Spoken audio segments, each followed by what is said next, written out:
Hi everyone, I'm in this cave today and I'm thinking about David from the Old Testament. If you remember, David was the young man that the prophet Samuel said would be the king over Israel. He was a young man whose life held so much promise. He was a statesman, he was a warrior, he was the one who people said had slayed tens of thousands of people in defense of Israel. But then one day he found that his life was literally falling apart when he was displaced from all that he knew, and he found himself running for his life in the Judean wilderness.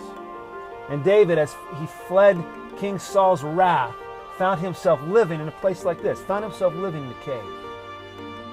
David fled to a place called Adullam. It was a cave, and the name Adullam actually means refuge.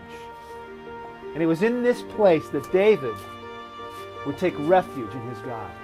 Everything in his life had been stripped away except his relationship with God. And God would work in his life, and God would shape him, and God would transform David and make him King David and make him the man after God's own heart. Seems like David had every reason to lose all hope. His once bright future had now faded. And I think we can learn a tremendous lesson from David, because so many times in our lives, our future can be in question, and we can lose hope.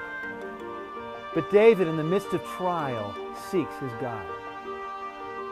And we see in Psalm 57, a psalm that David wrote from this cave, he writes these words. He says, "I cry out to God Most High, to God who fulfills his purpose for me.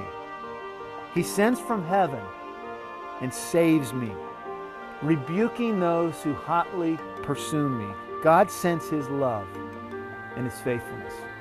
Even when we are facing trials, even when our future seems unsure, we can understand and we can know from God's Word that God does indeed have a purpose for us. And the other thing that we can know is that God is forever faithful. We see that displayed in the life of David.